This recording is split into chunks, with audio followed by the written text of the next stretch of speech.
बिस्मिल्लाहिर्रहमानिर्रहीम नहमदुहु व नुसल्ली अला मुहम्मद रसूलुल्लाहि करीम। ये प्रॉब्लम इंटीग्रल कैलकुलस के क्वाड्रेचर यानी area under the curve chapter से है। Trace the curve Y square 2 times a minus x is equal to x cube and find the entire area between the curve and its asymptotes. हमको entire area find करना है जो curve और asymptotes के बीच का है, इसीलिए इस कर्व को ट्रेस करने के लिए बोला गया है। तो हम रफली इस कर्व को ट्रेस करेंगे, उसके बाद हमें जो एरिया फाइंड करना है जो कर्व और इसके एसिम्प्टोट्स के बीच में है। तो सबसे पहले तो हम कर्व का इक्वेशन लिख देते हैं। Equation of the given curve Y square is equal to y square into 2a minus x is equal to x q है। इसको हम इक्वेशन नंबर 1 डाल देते हैं यहाँ पर। और सबसे पहले तो इसकी सिमेट्री चेक करते हैं कि ये कर्व एक्स एक्सिस या वाई एक्सिस के अबाउट सिमेट्रिकल है या नहीं है। तो अगर y में स्क्वायर है तो इसका मतलब कर्व एक्स एक्सिस के अबाउट सिमेट्रिकल है। मींस एक्स एक्सिस के यानी ये लाइन अगर एक्स एक्सिस है तो इसके जैसा ऊपर कर्व बनेगा वैसा ही नीचे बनेगा, जैसा कर्व ऊपर होगा वैसा ही नीचे होगा। और अगर x में भी इवन पावर है, यहाँ पर y में इवन पावर थी तो x एक्सिस के अबाउट सिमेट्री थी, जैसा कर्व ऊपर था वैसे नीचे है। लेकिन यहाँ पर हम देखना है कि x में x की पावर इवन नहीं है तो y एक्सिस के अबाउट सिमेट्री नहीं होगी, यानी y के एक इस तरफ जैसा होगा वैसा इस तरफ नहीं होगा। ये हमें सिमेट्री से पता चल गया। तो ये सिमेट्री हम लोग चेक कर रहे हैं। तो चाहे पॉइंट डाल दीजिए कर्व को ट्रेसिंग के लिए, यानी पहला काम कर रहे हैं ट्रेसिंग ऑफ कर्व कर रहे हैं। तो इसमें कर्व का हम जो पहला ट्रेसिंग का पॉइंट ले रहे हैं तो उसमें हम सिमेट्री देख रहे हैं। तो इसमें देख रहे हैं सिमेट्री, यानी सिमेट्री एक्स एक्सिस के अबाउट और वाई एक्सिस के अबाउट जो भी डिस्कशन किया है उसको हम इसको लिख देंगे। द कर्व इज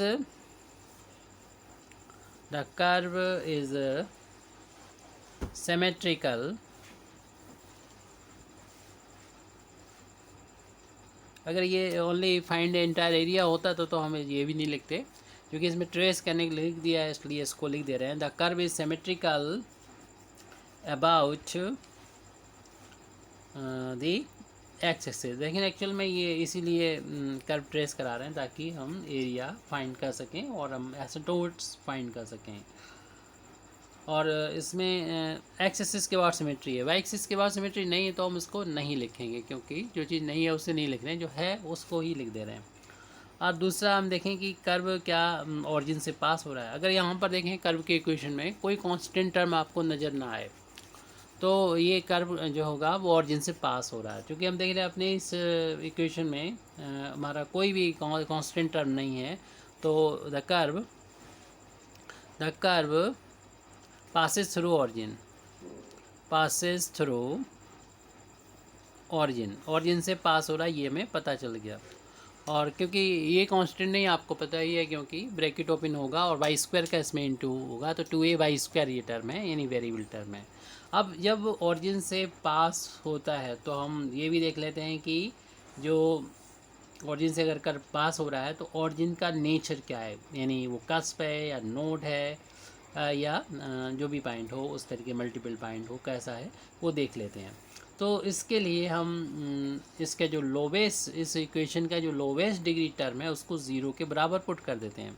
आप रफली जो है इसको रफ पर इस ब्रैकेट को ओपन करेंगे, इसका इंटू यहाँ करेंगे तो आएगा 2a वाई स्क्वायर और इसका इंटू यहाँ पर करेंगे एक्स वाई स्क्वायर आ जाएगा। हम देख रहे हैं कि ये पावर 3 है, ये भी इसकी डिग्री भी 3 है, 1 इसकी और वाई की 2 तो इंटू हो रहा है तो पावर डिग्री 3 हो गई। यहाँ पर ये इसकी डिग्री सबसे कम है जो कि 2 है, तो इसको हम ज़ीरो के बराबर रख के फाइंड कर सकते हैं टेंजेंट ऑरिजिन पर टेंजेंट फाइंड कर सकते हैं, यानी और टेंजेंट फाइंड कर सकते हैं एट ऑरिजिन, और इससे फिर हम ऑरिजिन का नेचर जो है वो डिसाइड कर लेंगे। तो थर्ड वाला पॉइंट है यानी ऑरिजिन का नेचर ऑफ ऑरिजिन। सेकंड देखा था कि ऑरिजिन से पास हो रहा है नहीं, अब नेचर इसको चेक कर लेते हैं।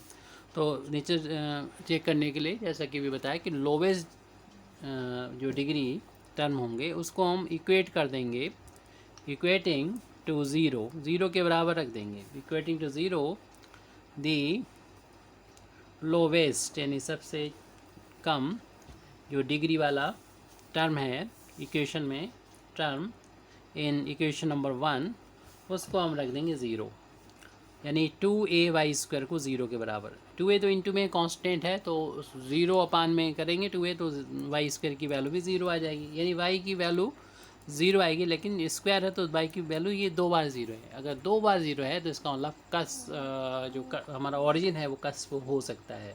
कस्प मतलब जहाँ पर कर्व दो ब्रांच होती हैं कर्व की, इस तरीके से मिलती हैं, यानी टेंजेंट अगर ड्रॉ करते हैं ऑरिजिन पर, मतलब इस तरीके से इस वाले पर, तो इस पर भी वो टेंजेंट हो जाती है। ये पॉइंट कहलाता है कस्प। नोड वाली सिचुएशन ऐसी होती है कि आपको इस पॉइंट पर टेंजेंट ड्रॉ करेंगे, और ऑरिजिन अगर ये है तो इस पर अलग अलग टेंजेंट डिस्टिंक्ट आते हैं, तब होता है नोड होता है। और जब एक ही टेंजेंट होते हैं दोनों ब्रांच का, तो ये कस्प कहलाता है, दो या जो भी ब्रांच हो।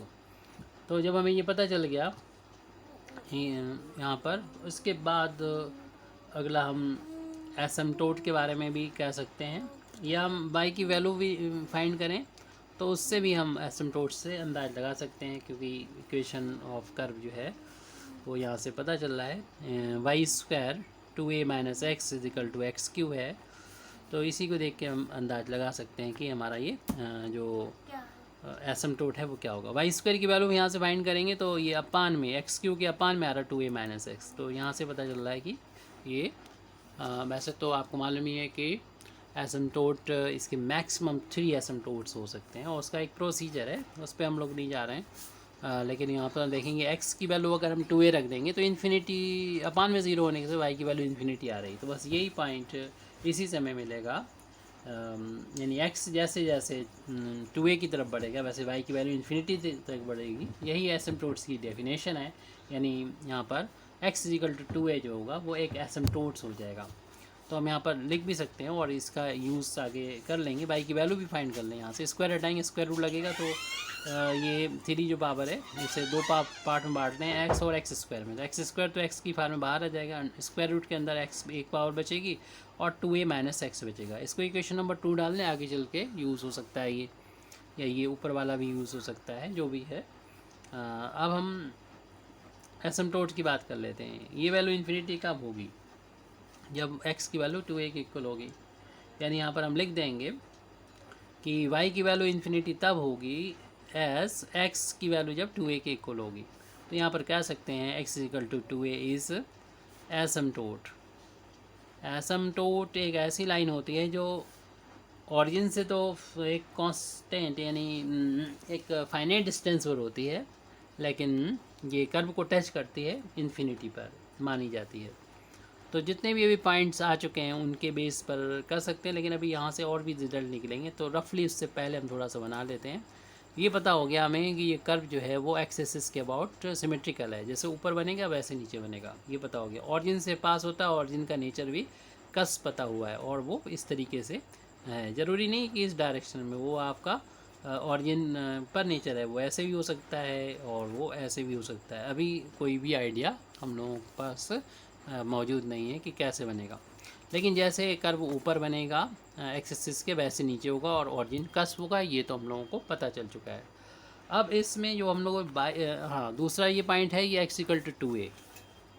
x = 2a का मतलब हुआ कि अगर a डिस्टेंस इतनी है और 2a इसका ट्वाइस कहें, 2a यहाँ पर आ गई, तो y एक्सिस के पैरेलल ही लाइन का इक्वेशन होता है x = अगर ये डिस्टेंस 2a है y एक्सिस से, तो x = 2a हो जाएगा। तो ये कर्व जो होगा वो इसके साथ ऐसे इनफाइनाइट तक चला जाएगा। ऊपर तो हम नहीं दिखा रहे हैं, यहाँ से नीचे दिखा दे रहे हैं इस चीज़ को, जैसे ऊपर होगा वैसे नीचे होगा। तो ये कर्व इन्फिनिटी तरह ऐसे पैरेलल इसके साथ चला जाएगा, जैसे नीचे कर्व होगा वैसे ही ऐसे ऊपर होगा। यहाँ लिखा है इसलिए इसको हम नहीं बना रहे हैं, क्योंकि रफली ये भी है, आपको और भी पॉइंट देखने हैं। क्या कर्व का नेचर जो है वो इसके इधर होगा, यानी 0 से कम, और ये x = इस पॉइंट के कोऑर्डिनेट 2a, 0 होंगे, क्योंकि ये डिस्टेंस 2a है और एक्स एक्सिस पे y की वैल्यू 0 होती है। तो क्या इसके इस तरफ भी कर्व होगा, वो हमें y इक्वेशन नंबर 2 से पता चल जाएगा। तो इसको देख लेते हैं, पहले हम -इन्फिनिटी से लेके 0 तक पे देख लेते हैं।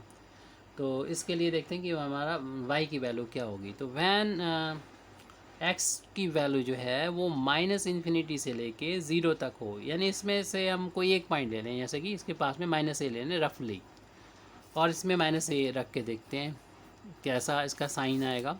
तो y is equal to minus A रख दिया आपने रफली, जो कि हम देख रहे हैं कि इस रेंज में आता है, माइनस इन्फिनिटी और ज़ीरो के बीच में है। ये कोई भी एक पॉइंट कर देंगे वो सारे पॉइंट के लिए एक ही नेचर आएगा। तो एक्स यहाँ माइनस ए लिया, यहाँ माइनस लेंगे प्लस हो जाएगा, यानी 2a प्लस ए हो जाएगा, माइनस माइनस प्लस।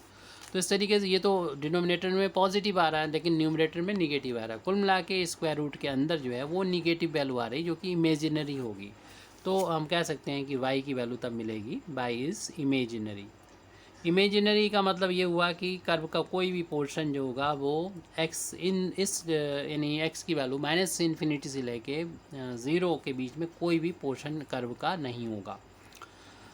अब हम इस 2a के बाद में देख लेते हैं, और या इससे इनके बीच में देख लेते हैं। वैन x की वैल्यू 0 से तो बड़ी हो, यानी यहाँ से लेके अब 2a तक देखते हैं, क्या मालूम ये पोर्शन, ये तो रफली बनाया था। तो अब 2a के बीच में होगी क्या, तो इसके बीच में a पॉइंट है, x इक्वल टू a। अगर आप x इक्वल टू a रखते हैं यहाँ पर इक्वेशन नंबर 2 में, रफली देख लीजिए, और y इक्वल टू, ये भी हमारा फिगर रफ है, तो x इक्वल टू हम यहाँ पर a रख रहे हैं, और हम a रखने पे देख रहे हैं कि y की वैल्यू जो मिल रही है वो स्क्वायर रूट के अंदर पॉजिटिव है, क्योंकि ये 2a में से a माइनस करेंगे ये आ जाएगा। ये एक पॉइंट के लिए देख लिया, यानी हम देख रहे हैं कि अंडर रूट के अंदर अगर पॉजिटिव है यानी y रियल हो जाएगा, तो लिख देंगे यहाँ पर y इज़ रियल, यानी जो कर्व हमारा बना है बहुत हद तक ये सही है। y रियल है तो इसका मतलब 0 और 2a के बीच में कर्व का पोर्शन कुछ है। अब क्या 2a के बाद में होगा, ये भी चेक कर लें, वो भी सकता है नहीं भी हो सकता है। एसिम्प्टोट के बाद भी कर्व हो सकता है, लेकिन यहाँ पर हमें देखना है कि 2a से लेके वैन x की वैल्यू 2a से ग्रेटर हो इन्फिनिटी तक, x की value 2a greater than infinity and less than x greater than 2a and less than infinity. तो इसमें हम 3a ले लेते हैं, इससे 2a से बड़ी वैल्यू, इससे कम। तो 2a रफली इसको हम इक्वेशन नंबर 2 में रख के यहाँ पर देख लेते हैं। तो y इज़ इक्वल टू, तो y इज़ इक्वल टू अगर हम 3a ले लेते हैं इक्वेशन नंबर 2 में रखते हैं, तो y इज़ इक्वल टू क्या था, x यहाँ 3a रख दिया, स्क्वायर रूट x अपान में 2a माइनस का x यहाँ पर हमें 3a रखना है। देख लीजिए इक्वेशन नंबर 3 में जहाँ पर भी x है वहाँ पर 3a रख दिया। तो यहाँ से देखने से पता चल रहा है कि ये अपान में जो है वो माइनस में आ रहा। कुल मिला के यहाँ पर अंडर रूट के अंदर की वैल्यू निगेटिव मिल रही है, इससे y इमेजिनरी हो जाएगा। इस केस में y इज़ इमेजिनरी, यानी कोई भी पोर्शन नहीं है इस कर्व का जो कि 2a के बाद में हो। तो अब हम इसको इन सारी आइडियाज़ को लेते हुए, यानी सारे पॉइंट्स को लेते हुए इस कर्व को प्लॉट कर सकते हैं।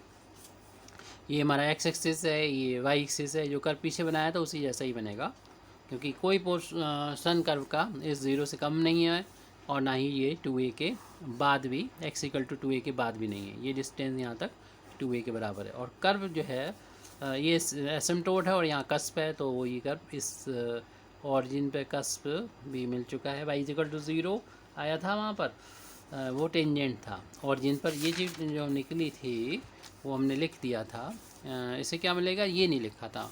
तो ये जो लिखा था एक्चुअल में वो 0 निकल रहा था, ये था tangent at therefore tangent at origin, और ये दोनों जब एक ही निकल रहे थे तो इसका मतलब जो हम यहाँ पर डिस्कशन कर चुके थे कि टेंजेंट जो एक ही निकलते हैं तो कस्प होता है। तो ये हैं तो दो लेकिन वो एक ही हैं, y equal to 0, y equal to 0, और इक्वेट कर देते हैं लोवेस्ट डिग्री टर्म को जब 0 के बराबर इक्वेशन नंबर 1 में कर्व में।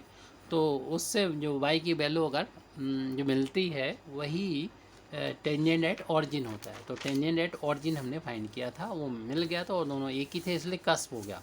तो यानी कर्व जैसे ऊपर होगा वैसा ही नीचे होगा। ये तो सिमेट्री की बेस पर बना रहे हैं, कस्प बना रहे हैं। अभी ये जो दोनों टेंजेंट थी सेम आई थी, y equal to 0, y equal to 0, और ये एसिम्प्टोट है, इसका मतलब ये कर्व जो है ये इसके साथ इन्फिनिटी तक चला जाएगा, और कोई भी पोर्शन जो है इसके बाद x इक्वल टू 2a के बाद नहीं होगा। तो x इक्वल टू ये 2a है, और यहाँ पर पॉइंट डालें तो 2a कामा 0 ये पॉइंट हो जाएगा। अब हमें चाहिए है इसका area. Area, find the area entire between the curve and the asymptote, यानी जो कर्व और एसिम्प्टोट्स के बीच का ये वाला जो एरिया वो फाइंड करना है, पूरा एरिया फाइंड करना। ऐसा करेंगे क्योंकि सिमेट्रिकल एक्सिस के अबाउट, तो जितना ऊपर का एरिया होगा उतना ही नीचे का एरिया होगा। तो हम ऊपर वाला एरिया निकाल लेंगे जो कि इन दोनों लिमिट्स के बीच में है। ये लाइन बाई एक्सिस होती है x बराबर 0 और ये line x equal to 2a है, लिखा जा चुका है यहाँ पर नीचे। तो ये इन दोनों के बीच में है और हम इसका ट्वाइस कर देंगे। तो द रिक्वायर्ड एरिया लिख देते हैं हम, एरिया फाइंड करना है, द रिक्वायर्ड एरिया जो हमसे मांगा गया है। तो रिक्वायर्ड एरिया फाइंड करना है, तो ऊपर का एरिया तो फार्मूला ये होता है y/dx होता है, और लिमिट क्या है x इक्वल टू 0 से लेके 2a के बीच में ये है। लेकिन ये ऊपर का ही एरिया है और हम 2 से जब मल्टीप्लाई करेंगे, क्योंकि जितना ऊपर का है उतना नीचे का है, तो 2 से इंटू करेंगे तो पूरा एरिया आ जाएगा जो कर्व और इस एसिम्प्टोट के बीच में है। y की वैल्यू इक्वेशन नंबर 2 से जो फाइंड की थी वो लिख देंगे, x स्क्वायर रूट x अपान 2a माइनस एक्स। और यहाँ पर हमें फिर इसको सॉल्व करना होगा, इसे सब्स्टिट्यूशन रखना होगा, ट्रिग्नोमेट्रिकल सब्स्टिट्यूशन रखेंगे इसे देख के। x इक्वल टू ये 2 जितना लिखा है वो लिखें, साइन स्क्वायर या कॉस स्क्वायर ले लेते हैं, साइन स्क्वायर थीटा ले लीजिए, यहाँ पर इतना पुट कर देंगे। लिमिट भी इसी के अकॉर्डिंग चेंज हो जाएगी, क्योंकि x बराबर जब 0 लिखेंगे तो 2a साइन स्क्वायर थीटा की वैल्यू भी 0 हो जाएगी, यानी साइन स्क्वायर थीटा की वैल्यू 0 हो जाएगी, यानी साइन थीटा की वैल्यू 0 हो जाएगी। और साइन हम लोग जानते हैं कि 0 जो होता है वही साइन 0 की वैल्यू ही 0 होती है, इसलिए थीटा लोअर लिमिट 0 हो जाएगी। अपर लिमिट जब यहाँ पर 2a x बराबर 2a लिखेंगे और x की वैल्यू हमने मानी है 2a साइन स्क्वायर थीटा की वैल्यू 2a से 2a कैंसिल हो जाएगा, यानी साइन स्क्वायर थीटा की वैल्यू 1 आ जाएगी, यानी साइन थीटा की वैल्यू 1 आ जाएगी। साइन वैल्यू 1 जो होती है वो π/2 की वैल्यू होती है, यानी थीटा इज इक्वल टू हमारा π/2 आ जाएगा। लोअर लिमिट अपर लिमिट π/2 आ जाएगी। इस तरीके से ये जो एरिया है इसको अगर ए से नोट कर लें तो ए की जो वैल्यू होगी वो हमारा इस तरीके से चेंज हो जाएगी, 2 टाइम्स थीटा की वैल्यू 0 से लेके π/2 तक। x की वैल्यू रख दीजिए यहाँ पर, x की वैल्यू जहाँ पर है वो सारी वैल्यू पुट कर देते हैं, जो कि 2a साइन स्क्वायर थीटा है और x यहाँ पर 2a साइन स्क्वायर थीटा, अपान में भी 2a माइनस एक्स यहाँ पर 2a साइन थीटा, और dx की वैल्यू में विधि निकाली है, इसके लिए इसे डिफ्रेंशिएट करेंगे। तो 2a इंटू में कॉन्स्टेंट बाहर लेंगे, साइन स्क्वायर का डिफ्रेंसिएशन 2 पावर आगे आ जाएगी, 2 और 1 पावर कम होकर साइन थीटा हो जाएगी, लेकिन साइन थीटा है ये थीटा नहीं है, इसलिए साइन थीटा का दोबारा डिफ्रेंसिएशन करेंगे, कॉस थीटा और थीटा का डी थीटा, यानी 2 इंटू 2 4a हो जाएगा, तो 4a sine theta into cos theta into D theta, ये dx की वैल्यू आ गई। तो dx की जगह पर हम इस इंटीग्रल में रखेंगे तो हमें रिक्वायर्ड एरिया यहाँ पर मिल जाएगा। इसे हमें बस इंटीग्रेट करके सॉल्व करना पड़ेगा, 4 sine theta into cos theta into D theta.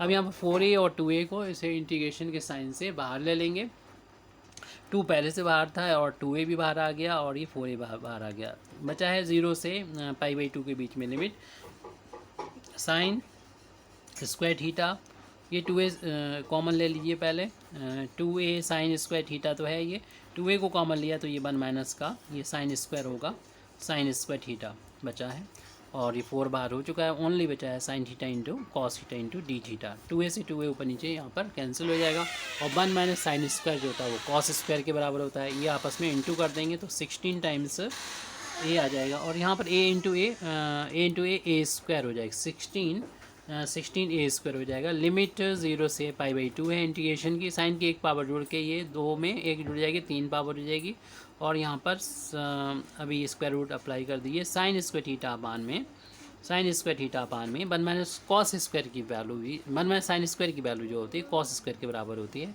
और यहाँ पर हमने साइन की पावर तो जोड़ दी थी, cos theta into D theta बचा है हुआ है 16a square into 0 to π/2 sine cube theta, और साइन स्क्वायर से जो बाहर आ जाएगा साइन थीटा आ जाएगा, यहाँ पर भी स्क्वायर से बाहर आके कॉस थीटा आ जाएगा, और कॉस थीटा यहाँ मल्टीप्लाई में चल रहा है जो कि यहाँ पर कैंसिल हो जाएगा।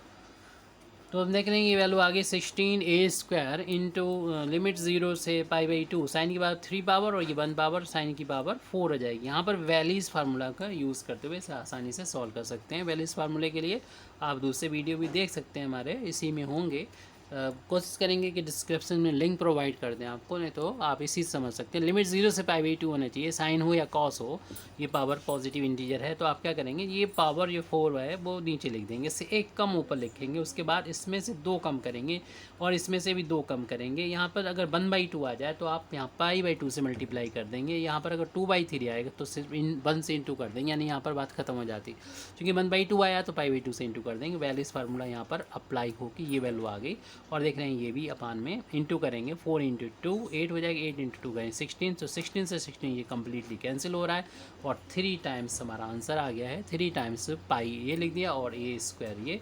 तो इस तरीके से area between curve and its asymptote आ चुका है। Thank you very much indeed for listening me. व आखिर दावाना अल्हम्दुलिल्लाहि रब्बिल आलमीन।